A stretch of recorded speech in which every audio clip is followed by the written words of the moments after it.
more about this is California Senator Alex Padilla, who sits on the Judiciary Committee. Senator, it's always great seeing you. What do you want to hear tonight from the president?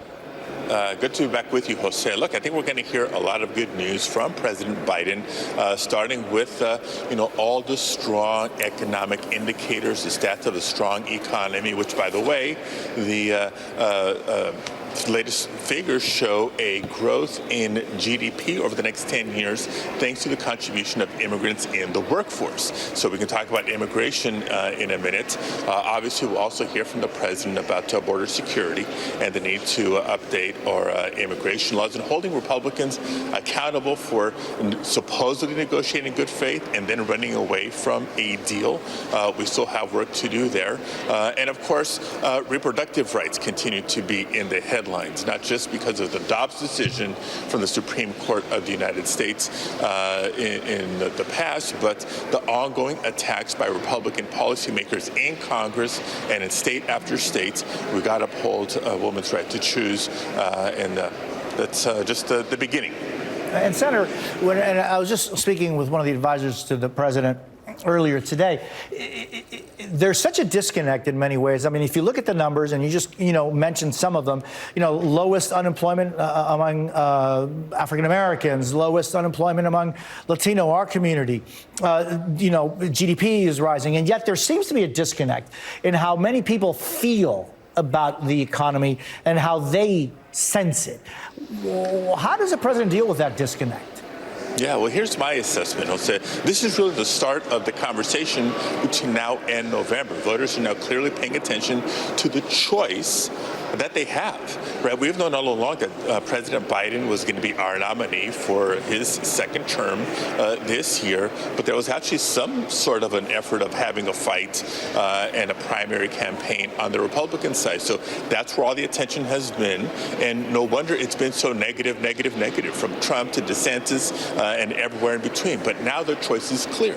We know what the 4 years under Donald Trump was like. It was a dumpster fire, and we know the progress that's been made under President Biden, and it's time now to hit the campaign trail, let people know what the accomplishments have been, what it means for them, from ribbon cuttings and press conferences, investment in infrastructure, record low sustained unemployment, wages are up, the stock market is performing.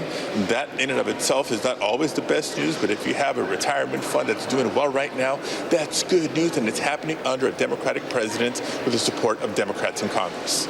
Senator, I know you have invited a DACA recipient, Dr. Denise Rojas Marquez, to be your guest tonight. Tell us a little bit more about her and what message you're hoping to send with that choice. Absolutely wonderful young lady, brought to the United States when she was less than a year old. So in all aspects, a dreamer and a current DACA participant. Raised in Fremont, California, went to UC Berkeley, got her medical degree in New York, a master's from the Kennedy School at Harvard, and is now an emergency room physician on the front lines during the COVID-19 pandemic.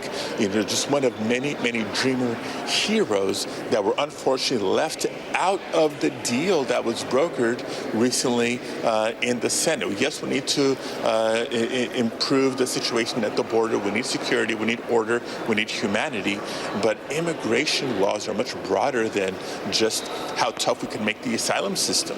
We have to do right by dreamers, farm workers, and so many other long-term residents of the United States who happen to be undocumented. And I know you were opposed to that border bill, but, how do legislators, how does the president, how does the entire country, how can we all refocus on the dreamers, refocus on the 11 million people who are here, many of them that have U.S.-born children, people who have been contributing to our economy, to our country, to our society? How can we as a society refocus on that?